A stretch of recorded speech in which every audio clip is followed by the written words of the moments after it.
Hello दोस्तों, स्वागत करता हूँ मैं आपका मेरे इस वीडियो में। मैं हूँ धीरज और आज हम लोग इस वीडियो में देखेंगे कि आरएक्सजेएस फॉक जॉइन ऑपरेटर का यूज़ हम कैसे करते हैं। तो आज मैं इस वीडियो में एक्सप्लेन करूँगा कि ये फॉक जॉइन ऑपरेटर क्या है, इसको हम कैसे यूज़ करते हैं और इसको हम कब यूज़ करते हैं। बट उससे पहले मैं एक छोटा-सा इंट्रो दे देता हूँ आरएक्सजेएस के बारे में कि आरएक्सजेएस क्या है। तो आरएक्सजेएस बेसिकली एक लाइब्रेरी है, ये एंगुलर का पार्ट नहीं है, ये एक अलग एक लाइब्रेरी है जिसका हम एंगुलर में भी यूज़ करते हैं, रिएक्ट में भी यूज़ करते हैं, फ्रंट एंड में यूज़ करते हैं, बेसिकली जावास्क्रिप्ट के जो भी फ्रेमवर्क होते हैं उसमें यूज़ करते हैं। तो इसका जो फुल फॉर्म होता है वो होता है रिएक्टिव एक्सटेंशन ऑफ जावास्क्रिप्ट। और इसका काम जो होता है, इसके जो ऑपरेटर्स होते हैं उसको हम यूज़ करते हैं एसिंक्रोनस जो भी एक्टिविटी होते हैं, इवेंट बेस्ड प्रोग्राम होते हैं, उनको हैंडल करने के लिए हम इसको यूज़ करते हैं। एक बेसिक एक आइडिया मैंने आपको दे दिया इस वीडियो के बारे में। तो ठीक है, शुरू करते हैं हम आज का वीडियो फिर।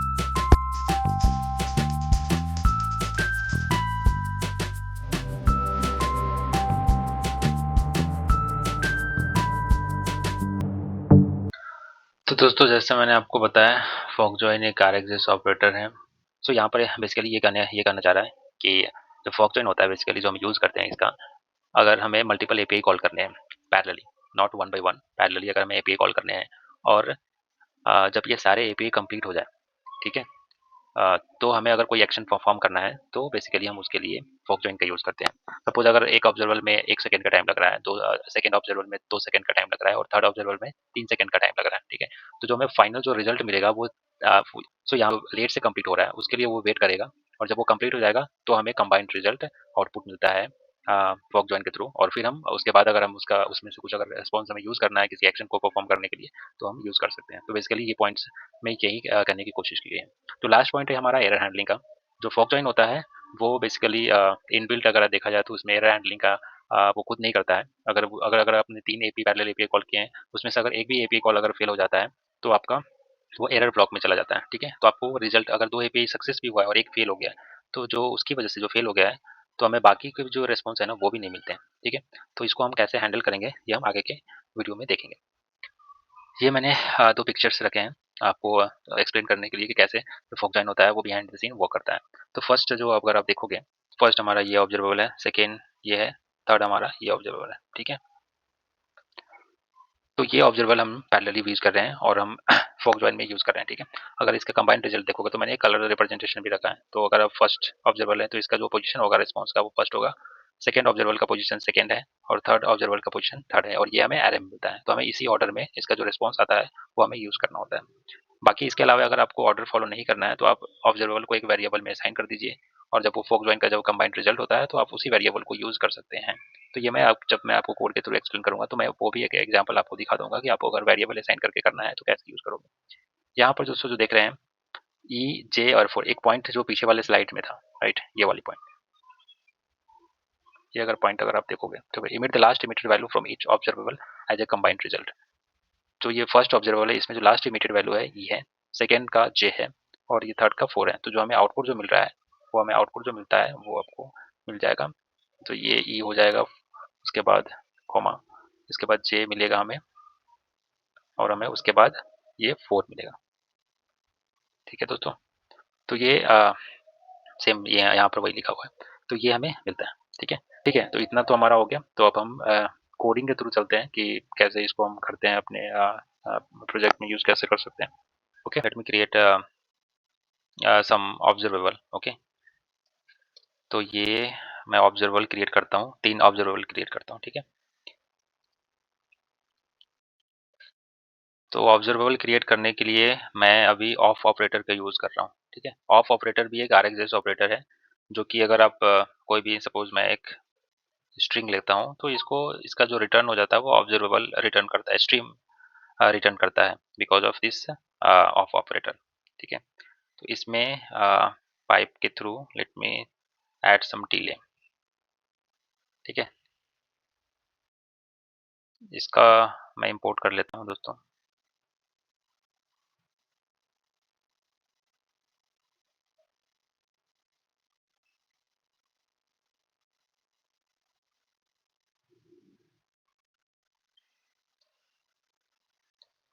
सिमिलरली मैं 3 और ऑब्जर्वेबल क्रिएट करता हूँ, ठीक है।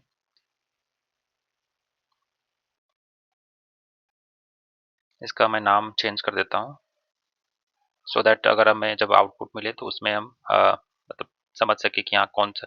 जैसे इसका मैं अगर डिले 1.5 सेकेंड दे देता हूँ, इसमें कुछ और इसमें मैं फोक ज्वाइन दे देता हूँ। ठीक है, फोक ज्वाइन, और इसका डिले मैं कर देता हूँ 2 सेकेंड।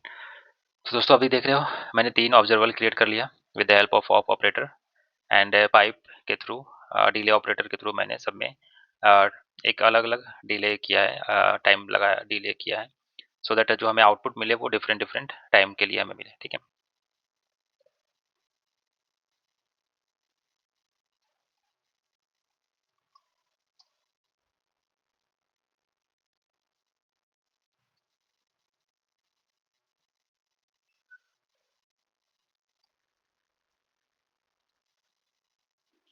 और ये देखा देखा दोस्तों, ये एक विजुअल स्टूडियो एडिटर की खूबसूरती है कि जैसे आपने फॉक ज्वाइन लिखा तो इसने अपने आप वो डिटेक्ट कर लिया। मैंने 3 ऑब्जर्वर जो क्रिएट किए हैं उसको ये ऑटोमेटिकली डिटेक्ट कर लेता है। तो ये हमारा एक्चुअली टाइम सेव करता है काफ़ी ज़्यादा। अभी मैंने जैसे इसको कंसोल कर लिया है, ठीक है, मैं अभी सेव करके इसको रन करता हूँ। यहाँ तक क्लियर होना चाहिए आई थिंक। सिंपल मैंने 3 ऑब्जर्वर क्रिएट किए with the help of operator and अभी मैंने उसको फॉक ज्वाइन के थ्रू तीनों ऑब्जर्वर को एक साथ कॉल किया एंड उसके बाद हमने सब्सक्राइब किया है और ये रिजल्ट में हम लोग देखेंगे कि इसका आउटपुट क्या आता है। ठीक है, तो हम लोग कंसोल में देखते हैं। तो दोस्तों जैसे कि आप देख सकते हैं यहाँ पर कि जब मैंने कोड को एग्जीक्यूट किया तो कंसोल में हमने रिजल्ट प्रिंट किया था, राइट। तो आप देख सकते हो ऑर्डर, ये फर्स्ट में हमारा जो ऑर्डर था वो एंगुलर था, तो जो एरे का जो फर्स्ट इंडेक्स होगा वो एंगुलर मिलेगा, RxJS एंड देन फॉक्सवेल। यही ऑर्डर हमने अपने कोड में यूज किया था। तो सेम ऑर्डर में हमें यहाँ पर एरे के फॉर्म में रिजल्ट मिल सकता है and we can access this result from this array and you can use. तो यहाँ तक क्लियर है दोस्तों। ठीक है, कोई क्वेरी अगर होगा तो आप मुझे कमेंट में बताना, I will try to reply on that. ठीक है, अभी हम लोग चलते हैं, देखते हैं कि एक्चुअल अगर मैं एक डमी एपीआई के थ्रू मैं दिखाता हूँ कि उसको हम एक्चुअली कैसे यूज़ करते हैं अपने एप्लीकेशन में, रियल टाइम एप्लीकेशन। ठीक है, तो अभी हम लोग ना नेम्ड आउटपुट के थ्रू यूज़ करते हैं फॉक जॉइन को। ठीक है, तो अभी हम लोग देखो दोस्तों, ये एडिटर ने अपने आप ही सारा कोड लिख दिया है, राइट। तो अभी जस्ट हम इसको एडिट कर लेंगे। तो जो फर्स्ट जो मेरा एपीआई यूज़र है, पर सेकंड प्रोडक्ट है एंड थर्ड ऑर्डर है, उस हिसाब से मैं एक वेरिएबल यहाँ पर क्रिएट करता हूँ यूजर्स के लिए, और इसके यहाँ पर मैं यूज़ करता हूँ http डॉट गेट।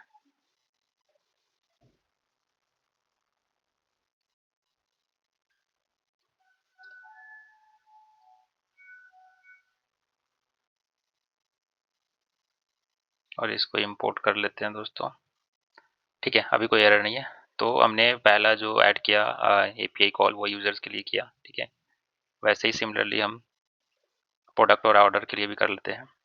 यहाँ पर जस्ट मैं उसको कॉपी पेस्ट कर देता हूँ। ठीक है, यहाँ पर नाम चेंज कर देता हूँ प्रोडक्ट्स, और यहाँ पर नाम चेंज कर देता हूँ मैं ऑर्डर्स।